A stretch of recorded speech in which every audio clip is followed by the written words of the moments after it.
Welcome to MysteryStock.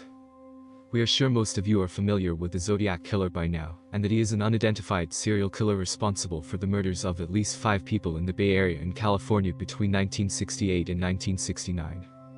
He is infamous for taunting law enforcement and the media with various letters and ciphers, in which he claimed to have murdered 37 victims for the purpose of enslaving them in the afterlife. One cipher in particular, nicknamed the 340 cipher, which comprises of 63 characters, was mailed by the Zodiac Killer to the San Francisco Chronicle on November 8, 1969. December 11, 2020 will go down as a momentous day in the Zodiac Killer story, as the day Dave Aranchak from USA, Sam Blake from Australia and Jarl Van Eyck from Belgium finally cracked and publicly released the solution to the 340 cipher after 51 years and 1 month. Here is what it says. I hope you are having lots of fun in trying to catch me. That wasn't me on the TV show, which brings up a point about me. I am not afraid of the gas chamber, because it will send me to paradise all the sooner, because I now have enough slaves to work for me, where everyone else has nothing when they reach paradise. So they are afraid of death. I am not afraid, because I know that my new life will be an easy one in paradise death.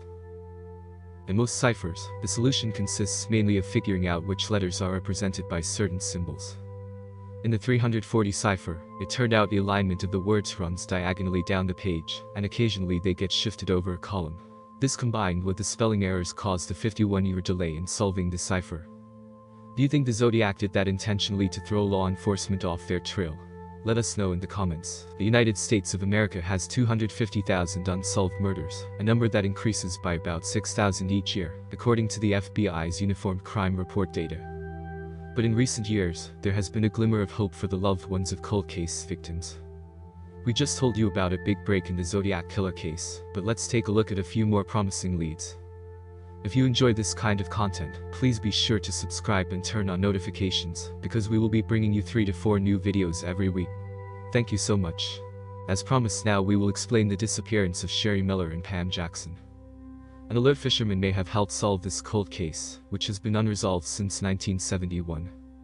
In that year, Sherry Miller and Pam Jackson, both 17, disappeared while driving on rural roads to a party at a gravel pit in a 1960 Studebaker Lark vehicle.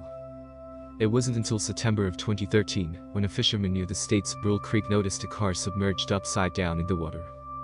Reports state that the vehicle was removed from the creek the following day, and skeletal remains, thought to be of the 2 girls, were found inside. The creek was less than half a mile from the gravel pit that the girls were headed to, and the license plate and a hubcap from the vehicle, although badly decomposed, matched the vehicle the girls were driving. Even though it looks like this 42-year-old cold case may be solved, it might never be known what happened to lead to the Studebaker ending up in the creek. And now, the shooting death of Roy Mccaleb in 1985, which was solved through a case-busting confession. It was a confession that led to a resolution in the cold case murder of Roy Mccaleb, 51, who died in 1985 in Houston from a gunshot wound. His former wife, Carolyn Sue Kryzen Wilson, then 42, admitted she had shot him herself, and that his death was not at the hands of a gunman who had sexually assaulted her, and then shot her husband while fleeing, as she had once claimed. In fact, she was initially arrested for his murder in 2008, but a judge dismissed the charges. The Court of Appeals reinstated the murder charge, and this time she decided to plea. She had only been married to Mccaleb, who was her 7th husband, for 2 years at the time of his death. Mccaleb's daughter said that she thinks Kryzen Wilson might have killed her father to try and take advantage of a life insurance policy. However, that policy was never paid out because of suspicions about Mccaleb's death. In exchange for a guilty plea in 2013, Kryzen Wilson, who suffers from dementia, was given 6 months in jail and 10 years probation. It's something about unsolved cases which sparks curiosity in us here at MysteryStock. Yet, when we hear about cases being solved, we rejoice in the knowledge that justice is finally met for the loved ones of these victims. That's it from us today. If you enjoyed this, be sure to leave a like so it can reach more people. Thank you for watching, and thank you for subscribing.